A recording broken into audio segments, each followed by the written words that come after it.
నమస్తే. Shaft academy of media arts cinematography కోర్సుకు స్వాగతం. నేను డాక్టర్ చిలకమర్రి నటరాజ్.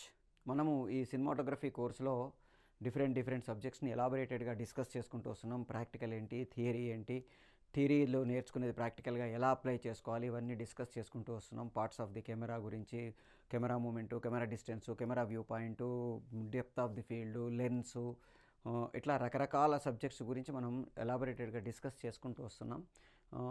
ఎప్పుడు మన కొన్ని ఎలిమెంట్స్ని మనం డైరెక్టర్స్ పర్సెప్షన్లో ఎక్కువ డిస్కస్ చేసుకున్నాం. ఎందుకంటే డైరెక్టరు, సినిమాటోగ్రఫరు కలిసి వర్క్ చేయాల్సిన ప్రాసెస్లన్నీ కూడా డైరెక్టర్స్ పర్సెప్షన్లోనే డిస్కస్ చేసుకున్నాం. ఆ తర్వాత కొన్ని స్పెషల్ ఏవైతే ఉన్నాయో అవి సినిమాటోగ్రాఫర్స్ పర్సెప్షన్లో డిస్కస్ చేసుకుంటూ వస్తున్నాం. ఆ ప్రాసెస్లో మనం లైటింగ్ గురించి మాట్లాడుతున్నాం. లైటింగ్లో అసలు లైటింగ్ అంటే ఏంటి, సోర్స్ ఆఫ్ లైట్ని మనం న్యాచురల్, ఆర్టిఫిషియల్ ఎలా తీసుకుంటాం, ఇట్లా డిస్కస్ చేసుకుంటూ టైప్స్ ఆఫ్ లైట్స్ గురించి మాట్లాడుకున్నాం. టంగ్స్టన్ ఏంటి, ఫ్లోరోసెంట్ ఏంటి, హీలియం లేదా నియాన్ గ్యాస్ లైట్స్ ఏంటి, ఆ తర్వాత ఎల్ఈడీస్, లైట్ ఎమిటెడ్ డయోడ్కి సంబంధించిన లైట్స్ ఏంటి, వాటిల్లో మనకి కలర్ రెండర్ లైట్స్ ఎలా ఉంటాయి, వాటన్నిటి గురించి డిస్కస్ చేసుకున్నాం. ఇప్పుడు జనరల్గా కొన్ని స్పెషల్ లైట్స్, మనం ఎఫెక్ట్స్ లైట్స్ వాడేటప్పుడు అవి తయారయ్యే ప్రాసెస్, వాటిని మనం తయారు చేయించుకునే ప్రాసెస్ కొంచెం ఇంపార్టెంట్. దాని గురించి అంటే పార్ట్స్ ఆఫ్ లైట్ గురించి ఒకసారి మాట్లాడుకొని ఆ తర్వాత will go to points. Right, అసలు లైట్ పార్ట్స్ గురించి మనకు ఎందుకు అవసరమా? లైట్ తీసుకొచ్చి పెడతాడు, మనం చూస్తాం కదా అనుకుంటాం. బట్ సినిమాటోగ్రాఫర్గా, డైరెక్టర్కి అవసరం లేకపోవచ్చు, కానీ సినిమాటోగ్రాఫర్గా మనకు తెలియాలి ఆ లైట్ టైపును బట్టి ఆ లైట్ ఎంత హీట్ను ప్రొడ్యూస్ చేస్తుంది, ఆ లైట్ ఎంత ఇంటెన్సిటీ ఆఫ్ లైట్ని ప్రొడ్యూస్ చేస్తుంది, ఎంత డిస్టెన్స్లో లైట్ని పెట్టుకోవాలి, ఆ లైట్ తాలూకు బల్బ్ ప్రాసెస్ ఏంటి, అది యూజ్ చేస్తున్న లెన్స్ ఏంటి, ఇవన్నీ మనకి తెలిస్తే సినిమాటోగ్రాఫర్గా లైటింగ్ చేసుకునే ప్రాసెస్. అందుకే మనకి కంట్రోల్ ఆఫ్ లైట్ అని ఒక పుస్తకం ఉంటుంది, వండర్ఫుల్ పుస్తకం. ఆ పుస్తకంలో మీకు అసలు లైట్ కంట్రోల్ చేయడం వల్ల మనం ఎంత ఎఫెక్ట్స్ని ఎస్టాబ్లిష్ చేయొచ్చు అని ఒక వండర్ఫుల్ పుస్తకం అది. దాంట్లో మనకి చాలా ఎలిమెంట్స్, మనకి ఈ లైట్ని హౌ బెస్ట్, ఒక మామూలు లైట్ని ఎఫెక్టివ్గా ఎట్లా యూజ్ చేసుకోవాలో ఈ పార్ట్స్ ఆఫ్ లైట్ ఇవి తెలిస్తే మనకు తెలుస్తుంది. అందుకని మనం ఒకసారి పార్ట్స్ ఆఫ్ లైట్ తెలుసుకొని తర్వాత మిగతా ముందుకు వెళ్దాం. రైట్, జనరల్గా 90% లైట్స్, 90% లైట్స్ చుట్టూ మనకి ఒక మెటల్తో తయారు చేసిన షీల్డ్, జనరల్గా విండ్షీల్డ్ అని మామూలుగా పిలుస్తుంటాం. ఒక మెటల్తో తయారు చేసిన షీల్డ్ని లైట్ చుట్టూ మనం పెడతాము. ఎందుకంటే లైట్ అనేది, బల్బ్ అనేది చాలా సెన్సిటివ్గా ఉంటుంది. పేలితే దాని చుట్టూ ఉండే ఆ గ్లాసో ఇంకొకటో వచ్చి గుచ్చుకునే అవకాశాలు ఉంటాయి, బ్లాస్ట్ అయ్యే అవకాశాలు ఉంటాయి. అందుకని లైట్ని మనం ప్రొటెక్ట్ చేసుకోవాలి కాబట్టి ఒక మెటాలిక్ షీల్డ్ తోటి మనం ప్రొటెక్ట్ చేసుకోవడానికి ట్రై చేస్తాము.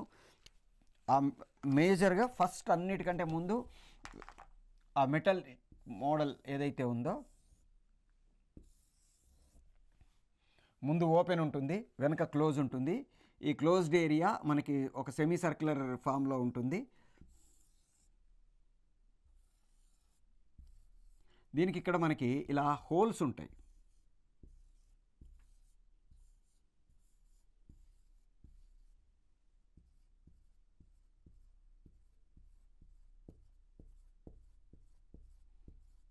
ఎందుకంటే ఈ హోల్స్ లోపల ఉండే లైట్ హీట్ అవుతుంది. హీట్ అయిన తర్వాత అందులో ఆ హీట్ గ్యాస్ బయటికి వెళ్ళకపోతే ఇది బల్బు పేలిపోయే అవకాశం ఉంటుంది. అందుకని మనకి 90% క్లోజ్డ్ లైట్స్కి, ఫ్లడ్ లైట్స్కి కానీ లేకపోతే బార్ లైట్స్కి కానీ వీటికి ఉండకపోవచ్చు, కానీ 90% పార్ లైట్కి కావచ్చు, స్పాట్ లైట్స్కి కావచ్చు, ఈ మెటల్ షీల్డ్ ఉంటుంది. దానికి ఇలా మనకు హోల్స్ ఉంటాయి. ఈ హోల్స్ లోపల బల్బు కంటిన్యూగా వెలుగుతున్న ప్రాసెస్లో హీట్ ఏదైతే ప్రొడ్యూస్ అవుతుందో ఆ హీట్ని బయటికి తోసేయడం కోసం ఇది ఉంటుంది.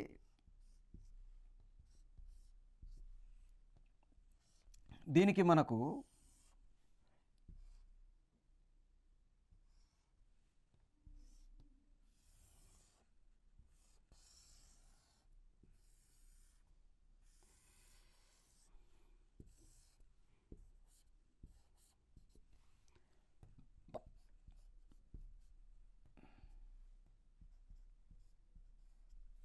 ఒక క్లాంప్ ఉంటుంది.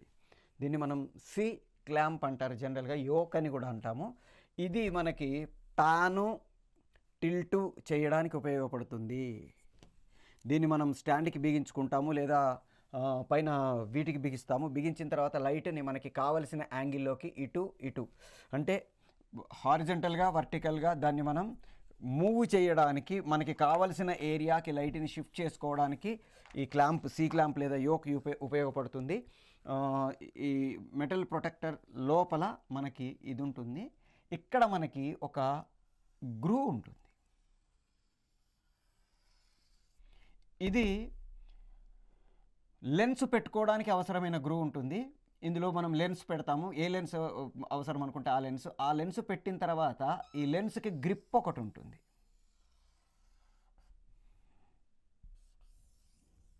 ఇలా ఉంటుంది. దాన్ని ఇలా నొక్కి లోపల పెట్టి వదిలేస్తే స్ప్రెడ్ అయ్యి బయటికి రాకుండా, ఆ లెన్స్ని కింద పడిపోకుండా ఇది ఆపుతుంది. దీని తర్వాత బయట మనము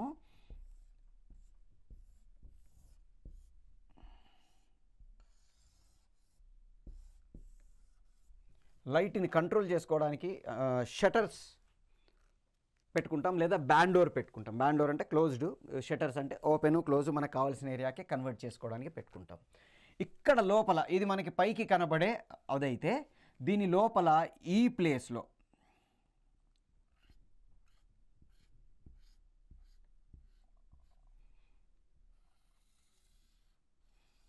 ఇన్సైడ్ ది షీల్డ్ బ్యాక్ మనకి ఒక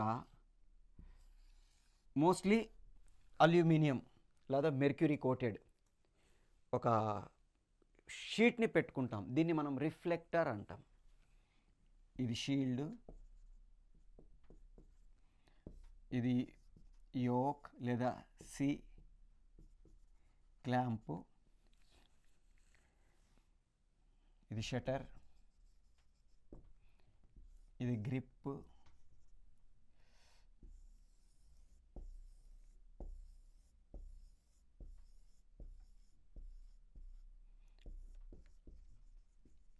లెన్స్,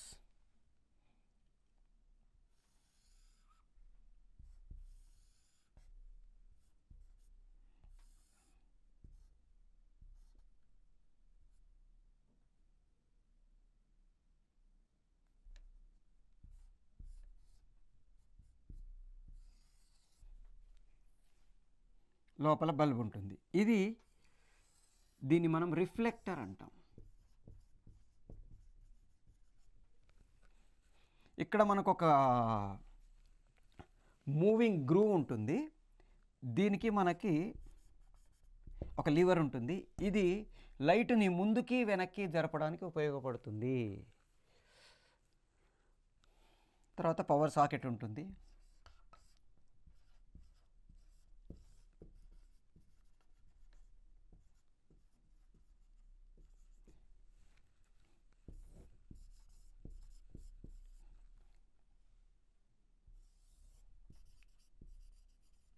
మూమెంట్ లీవర్ అంటాము, దాని ఆపరేషన్.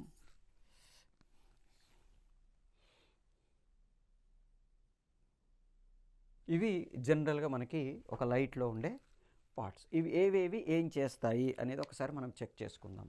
ఫస్ట్ అన్నిటికంటే బయట ఉండే మెటల్ షీల్డ్ ఏదైతే ఉందో ఆ షీల్డ్ మనకి లైట్ని ప్రొటెక్ట్ చేస్తుంది. ఎందుకంటే కొన్ని బల్బులు చాలా చాలా చాలా కాస్ట్లీ ఉంటాయి.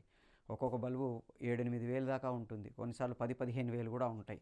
ఆ బల్బు తాలూకు ఇంటెన్సిటీని బట్టి, ఆ బల్బు తాలూకు సెన్సిటివిటీని బట్టి, ఆ బల్బు తాలూకు పర్పస్ను బట్టి బల్బు కాస్ట్ పెరుగుతూ పోతూ ఉంటుంది.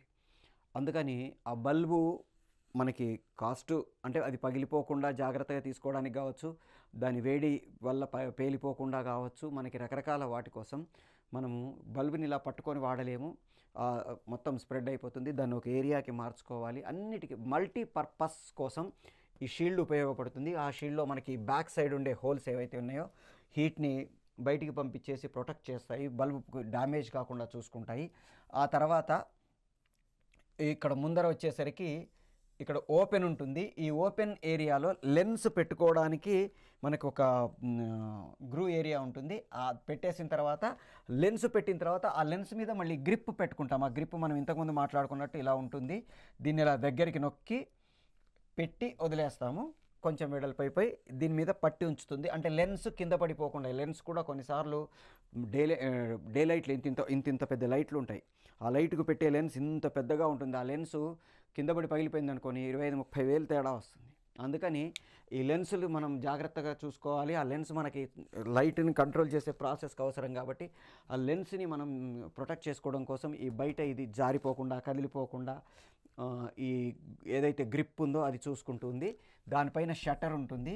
ఈ షట్టర్ని మనం క్లోజ్ చేసుకోవచ్చు, ఓపెన్ చేసుకోవచ్చు. ఇవి కాకుండా లోపల ఇంకా మీకు కొన్ని స్పాట్స్లో ఇక్కడ లోపల కట్టర్ ఏరియాస్ ఉంటాయి.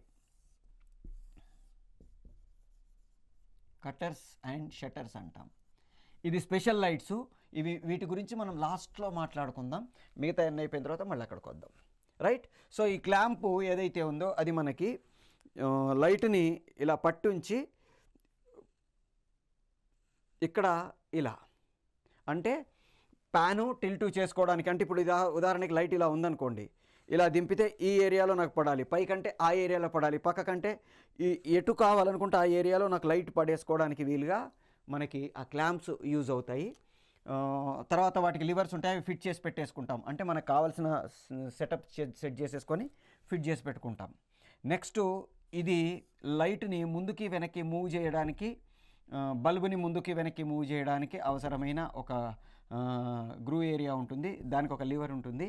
అది మనం పక్కకు ముందుకు వెనక్కి జరిపితే ఇది మొత్తం ఈ సెటప్ అంతా బల్బు ముందుకి వెనక్కి మూవ్ అయ్యే అవసరం ఉంటుంది.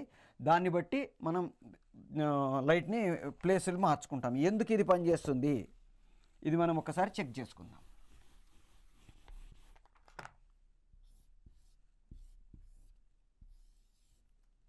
ఇది లైట్,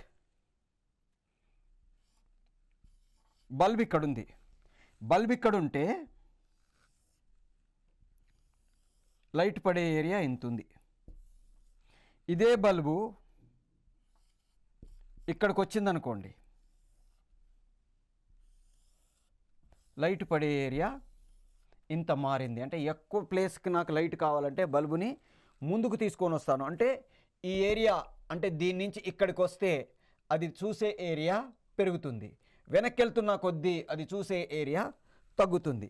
అందుకని మనము ఈ బల్బుని ముందుకి వెనక్కి జరుపుకోవడానికి అవకాశం ఉంటుంది. ఇప్పుడు వచ్చే ఎల్ఈడి బల్బుల్లో ఇంత ఫెసిలిటీస్ ఉండవు. స్పాట్స్, డే లైట్స్, పాతకాలపు లైట్లలో ఎక్కువ ఇవన్నీ ఉంటాయి. ఇప్పుడు యూజ్ చేసేవన్నీ స్పెసిఫిక్, నాకు ఇంత కావాలి చాలు, ఈ ఏరియా చాలు. ఇప్పుడు ఏం చేస్తున్నామంటే మోస్ట్ ఆఫ్ ది లైటింగ్ని మనము పోస్ట్ ప్రొడక్షన్లో అడ్జస్ట్ చేసుకోవచ్చులే అనే ఒక దీంతో చాలామంది లైటింగ్ నెగ్లెక్ట్ చేస్తున్నాం. మనం లైట్స్ని నెగ్లెక్ట్ చేయకుండా ఆబ్జెక్ట్ మీద ఎక్కడ లైట్ కావాలి, ఎక్కడ లైట్ అక్కర్లేదు, ఎక్కడ రిఫ్లెక్షన్ వస్తుంది ఇవన్నీ మనం జాగ్రత్తలు తీసుకొని షూట్ చేస్తే ఎడిటింగ్లో కానీ పోస్ట్ ప్రొడక్షన్లో కానీ దానికోసం నేను తంటాలు పడక్కర్లా, క్వాలిటీలో కాంప్రమైజ్ అవ్వక్కర్లా. అయితే నిజానికి చెప్పాలంటే మనకి పాతకాలంలో ఫిల్మ్ ఉన్నప్పటికీ ఇప్పుడున్న లైట్కి చాలా తేడాలు వచ్చాయి. ఎందుకంటే అప్పుడు మనకి డైరెక్ట్గా లైటు ఫిల్మ్ మీద పడి ఎక్స్పోజ్ అయ్యేది. ఇప్పుడు ఫిల్మ్ మీద పడి ఎక్స్పోజ్ కాకుండా లైటు డైరెక్ట్గా వెళ్ళి సెన్సార్లో రీచ్ అయ్యి సెన్సార్ ద్వారా కన్వర్ట్ చేయబడి డిజిటల్గా మారి అది మనకి పిక్సెల్స్గా మార్చుకొని మళ్ళీ దాన్ని మనకి రివర్స్ టెలీ చేసి మన కళ్ళకి ఫిగర్ని చూపిస్తుంది. ఇదంతా ఒక ప్రాసెస్ అయిపోయింది. కాబట్టి మనకి అవసరమయ్యే లైట్ తాలూకు ఇది తగ్గుతూ వచ్చింది. ఇప్పుడు మనకున్న కెమెరాలన్నీ చాలా సెన్సిటివ్ కెమెరాలు కాబట్టి ఎక్కువ లైట్ యూస్ చేయకుండా చాలా అవైలబుల్ లైట్లో మనం షూట్ చేసేసుకోవచ్చు. మీకు ఇంతకుముందు ఇదే ఫిలిములో చేయాల్సి వస్తే, ఫిలిం కెమెరాలో చేయాల్సి వస్తే ఈ రెండు మనం ఏదైతే తక్కువ లైట్లలో మనం చేస్తున్నామో ఇది సరిపోయేది కాదు. మనం మామూలుగా ఈ ఫ్లోరోసెంట్ వాడేస్తే సరిపోయేది కాదు. ఖచ్చితంగా టంగ్స్టన్ లైట్సో లేకపోతే హాలోజిన్ లైట్సో వాడాల్సి వచ్చేది.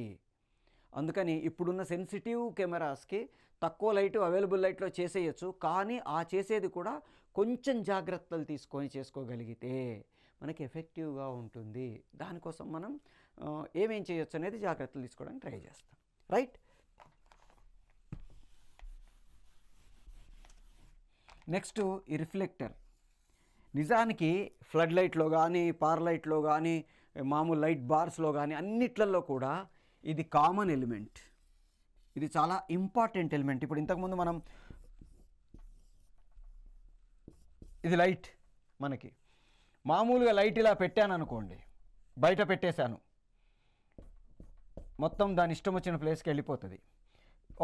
ఒక ఏరియా పెట్టాను, ఓకే, ఇప్పుడు కూడా దాని ఇష్టమైపోయిన వెళ్తుంది, ఇటు ఓపెన్ ఉంది కాబట్టి ఇటు కొంత లైట్ బయటకు వచ్చింది. అంటే మిగతా లైట్లో మనకి ఒక 50% లైట్ వేస్ట్ అయిపోయింది. ఎందుకని? ఈ పక్కన వస్తున్న లైటే బయటకు వస్తుంది కాబట్టి. మరి అప్పుడు ఏం చేస్తాము? ఇటువైపు ఉన్న లైట్ని కూడా నేను నా అవసరానికి కన్వర్ట్ చేసుకోవడం కోసమని ఇక్కడ ఒక రిఫ్లెక్టర్ని వాడడం ద్వారా ఇటువైపు వచ్చిన లైట్ కూడా ఇక్కడ పడి మళ్ళీ రిఫ్లెక్ట్ అయ్యి ఇటే వెళ్తుంది.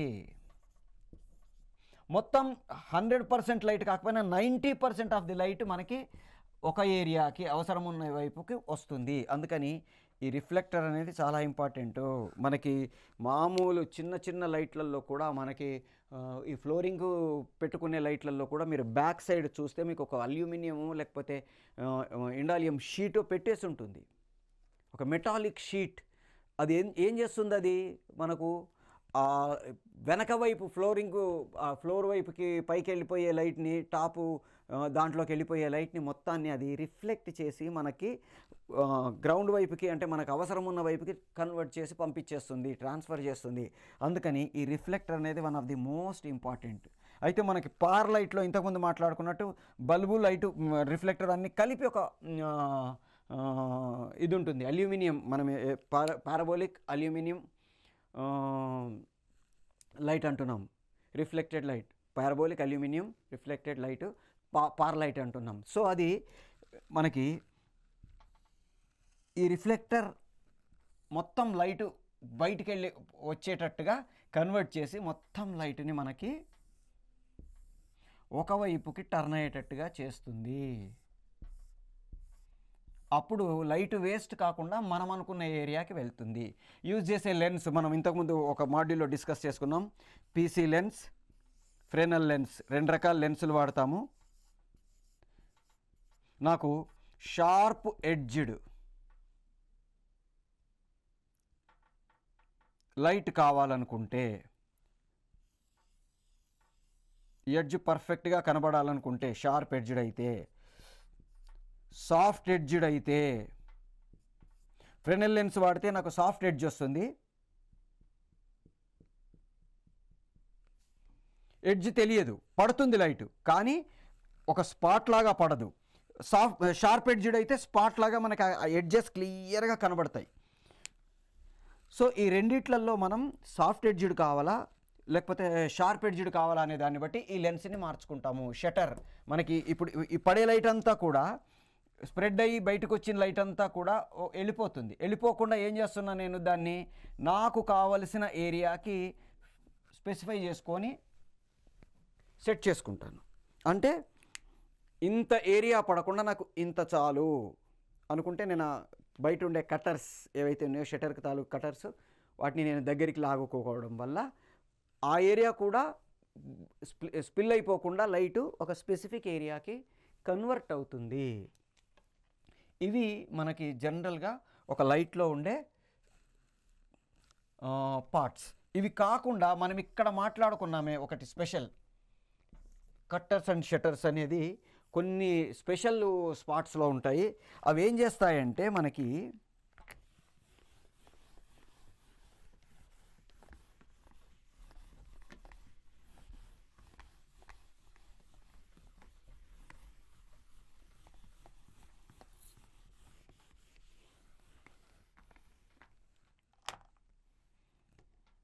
లోపల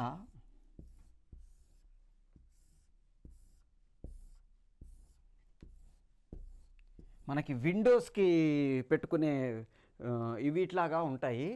ఇవి మనకు కావలసినగా, అంటే లైట్ని ఫోల్డ్ అంటే ఇలా తిప్పితే దీనికి కూడా లివర్ ఉంటుంది, ఇటు తిప్పితే ఇలా ఓపెన్ అవుతాయి, ఇలా తిప్పితే క్లోజ్ అవుతాయి. ఎంత క్లోజ్ కావాలి, ఎంత ఏరియాలో ఎంత లైట్ లోపలికి పోవాలి, ఎంత లైట్ బయటికి రావాలి అనేది ఇవి మనకి కంట్రోల్ చేస్తాయి. ఇవి కాకుండా మనకు దీంట్లోనే ఒక జాలిలాగా, అంటే ఇప్పుడు లైటు మనకి ఒక కిటికీ షాడో కావాలనుకోండి, దీని షాడో మనకి ఇలా ఇలా కనబడేటట్టుగా మనం దీన్ని కన్వర్ట్ చేసుకోవచ్చు. దాని లోపల ఉండే స్లిప్స్ ఏవైతే ఉన్నాయో వాటిని మనం అరేంజ్ చేయడం ద్వారా నేను తర్వాత క్లోజ్ చేసుకోవచ్చు. ఇంతే ఏరియాకి లైట్ని పంపించవచ్చు. తర్వాత కొన్ని ఇలా ఉంటాయి. మనము అపార్చర్ ఐరిస్ గురించి మాట్లాడుకున్నాం. ఇది క్లోజ్ ఇంతే కావాలనుకుంటే ఇంత కావాలనుకుంటే ఇంత కావాలనుకుంటే ఎంత కావాలనుకుంటే అంత లైట్ని మనం ఓపెన్ క్లోజ్ చేసి లైట్ని బయటికి పంపించడం, లోపల నుంచి బయటికి అవసరమైన లైట్ని తీసుకురావడం చేస్తాం. ఇలాంటివన్నీ లోపలే, అంటే లైట్ లోపలే మనకి డిఫరెంట్ కటర్స్ను షటర్స్ ఉంటాయి. వాటిని మనం ఆపరేట్ చేసుకోవడం ద్వారా నాకు కావాల్సింది ఏంటి అనేది ఎస్టాబ్లిష్ చేసుకోవడానికి ట్రై చేస్తాం.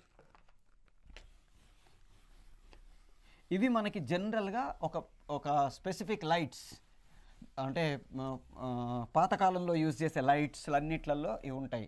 ఇప్పుడు యూజ్ చేస్తున్న లైట్స్ ఏవైతే మన ఆర్జీబీ లైట్స్ లేదా సెన్సార్ లైట్స్ అంటున్నామో వాట్లల్లో కూడా ఆల్మోస్ట్ ఇలాగే ఉంటాయి. కానీ ఇంత స్పెసిఫిక్గా లైట్ను బల్బుని ముందరికి జరపడాలు వెనక్కి జరపడాలు అక్కర్లా.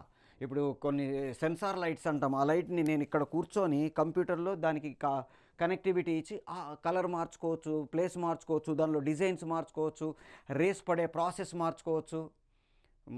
అడ్వాన్స్డ్ టెక్నాలజీ వచ్చేసింది కాబట్టి ఒక లైట్ పెట్టి నేను దాన్ని ఏరియా కొంచెం అటుపక్కకో ఇటుపక్కకో కొంచెం విడుతూ అది చేసుకోవచ్చు. కలర్ మార్చుకోవచ్చు, కలర్స్లో రకరకాల కలర్స్ని మార్చుకోవచ్చు. కలర్ని కంటిన్యూగా డిఫరెంట్ కలర్స్ వచ్చేటట్టు చేసుకోవచ్చు, బ్లింక్ చేసుకోవచ్చు. రకరకాలుగా నేను కొత్త స్కానర్ లైట్స్ ఏవైతే వాడుతున్నామో వాటిలలో వీ కెన్ ప్లే. అట్లాగే ఆర్జీబీ లైట్స్, మన ఎల్ఈడి ఆర్జీబీ లైట్స్, వాటిలలో రెడ్ బ్లూను గ్రీ సెన్సార్స్ ఉంటాయి. ఆ సెన్సార్ని మనం కాంబినేషన్స్ మార్చడం ద్వారా మనకు కావాల్సిన ఫిక్స్డ్ లైట్గా పెట్టుకోవచ్చు, రకరకాల లైట్స్గా పెట్టుకోవచ్చు. యూ కెన్ ప్లే కలర్తో, తర్వాత లైట్తో మనం ఆడుకోవచ్చు. దాంట్లో మళ్ళీ రకరకాల సిస్టమ్ ద్వారా డిజైన్స్ క్రియేట్ చేసి ఆ డిజైన్స్ అన్నీ మూవ్ అయ్యేటట్టు చేసుకోవచ్చు. మనకి డిస్కోథెక్స్లో తర్వాత పబ్బులలో మనం చూస్తే మీకు ఆ లైట్లు ఎట్లా వాడుకుంటున్నారో తెలియదు, అంత వాడేస్తున్నారు. రకరకాల లైట్లు తిరుగుతూ ఉంటాయి, మూవ్ అవుతూ ఉంటాయి, స్ప్రెడ్ అవుతూ ఉంటాయి, మళ్ళీ కలర్స్ మారుతూ ఉంటాయి. ఇవన్నీ కూడా మనం సినిమాలో వాడేస్తున్నాం. సో వాటిలల్లో కూడా దాదాపుగా లోపల రిఫ్లెక్టర్ ఉంటుంది, కానీ ఇవన్నీ ఆటోమేటిక్గా పనిచేస్తాయి. సో ఈ లైట్స్ని మనం రకరకాల వీటిలలో వాడేస్తాము. మనకి కావలసిన లైట్ పర్టికులర్గా సినిమాకు సంబంధించి ఏదో పబ్బులో వాడేసిన లైట్ని నేను డైరెక్ట్గా సినిమాలో వాడలేను. దాని తాలూకు అవుట్పుట్ ఎలా వస్తుంది అది చెక్ చేసుకొని వాడుకోవాలి. అందుకని రకరకాల ఇప్పటికీ పాతకాలపు అంటే ఎల్ఈడి లైట్లు వాడినా కానీ ప్రాసెస్ అంతా టెక్నికల్గా ఒక 40-50 ఏళ్ల నుంచి ఏదైతే టెక్నిక్ వాడుతున్నామో అదే టెక్నిక్ని 90% వాడుతున్నాము. కొన్నిసార్లు మాత్రం కొంచెం డిఫరెంట్గా వాడతాము. ఆ ప్రాసెస్ అంతా మనం తెలుసుకోగలిగితే అసలు పాయింట్ లైటింగ్ అంటాము. ఆ పాయింట్ లైటింగ్ అంటే ఏంటి, వాటిని ఎట్లా యూస్ చేస్తాము, 2 పాయింట్ అంటే ఏంటి, 3 పాయింట్ అంటే ఏంటి, 4 పాయింట్ అంటే ఏంటి, 5 పాయింట్ అంటే ఏంటి, ఈ లైటింగ్ని మనం చేసుకునే ప్రాసెస్లో ఆబ్జెక్ట్ని ఎట్లా మారుస్తాము, ఆబ్జెక్ట్ ఎలా కనబడేటట్టుగా వస్తుంది, తర్వాత కీ అంటే ఏంటి, ఫిల్ అంటే ఏంటి, ఇవన్నీ మనం ఇంకొక మాడ్యూల్లో ఎలాబరేటెడ్గా డిస్కస్ చేసుకోవడానికి ట్రై చేద్దాం. మనకి షాఫ్ట్ అకాడమీ డిఫరెంట్ కోర్సెస్ని ఆఫర్ చేస్తుంది. పర్టికులర్గా ఫిలిం మేకింగ్కి సంబంధించి, ఫిలిం ఇండస్ట్రీకి సంబంధించి ఒక 3 మేజర్ వింగ్స్ ఉంటాయి. Film making, animation and fine arts. ఈ 3 ఇంటర్డిపెండ్ ఆర్ట్స్. ఫైన్ ఆర్ట్స్ వచ్చిన వాళ్ళకి ఫిలిం మేకింగ్ మీద గ్రిప్ పెరుగుతుంది, తర్వాత యానిమేషన్ వచ్చిన వాళ్ళకి ఫిలిం మేకింగ్ మీద గ్రిప్ పెరుగుతుంది. ఫిలిం మేకింగ్ నేర్చుకోగలిగితే మిగతా రెండింటిని మనం ఉపయోగించుకోవచ్చు. ఇట్లా ఈ 3 మేజర్ వింగ్స్ ఏదైతే ఉన్నాయో వాటిలలో మనకి అతి తక్కువ ఫీజులతోటి, అది కూడా ఒక పొట్టి శ్రీరాములు తెలుగు యూనివర్సిటీ, ఒక అన్నామలై యూనివర్సిటీ, ఒక కృష్ణా యూనివర్సిటీ లాంటి యూజీసీ రికగ్నైజ్డ్ అథెంటిక్ యూనివర్సిటీస్తో మనకి అఫిలియేట్ అయ్యి ఒక అథెంటిక్ సిలబస్తో మనకి కోర్సెస్ని ఆఫర్ చేస్తుంది. అది కూడా ఒక middle class, lower middle class వాళ్ళని కూడా అఫోర్డ్ చేయగలిగిన అతి తక్కువ ఫీజులతోటి. మీరు ఎట్లాగైతే ఇప్పుడు సినిమాటోగ్రఫీ కోర్స్ నేర్చుకుంటున్నారో దాంతోపాటు మిగతా కోర్సులు అంటే డిఫరెంట్ కోర్సెస్ నేర్చుకుంటే మిమ్మల్ని మీరు ఒక మల్టిపుల్ టాలెంటెడ్ క్రాఫ్ట్ మ్యాన్గా ఇండస్ట్రీలో పరిచయం చేసుకోవడానికి అవకాశం ఉంటుంది.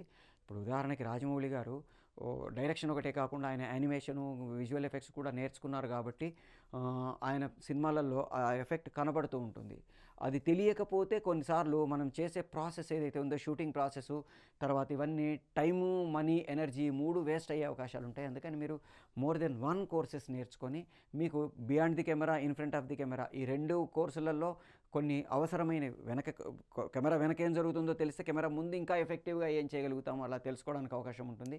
పర్టిక్యులర్‌గా ఫిల్మ్ మేకింగ్‌లో యాక్టింగు, డైరెక్షను, సినిమాటోగ్రఫీ, ఎడిటింగు ఇట్లా స్క్రిప్ట్ రైటింగ్ ఇట్లా రకరకాల కోర్సెస్ ఉన్నాయి. అట్లాగే ఫైన్ ఆర్ట్స్‌లో కూడా 2డీ యానిమేషన్, 2డీ పెయింటింగ్, 3డీ painting, visual painting, visual drawing, తర్వాత మన కంప్యూటరైజ్డ్ డ్రాయింగు, డిజిటల్ డ్రాయింగ్ అంటాము.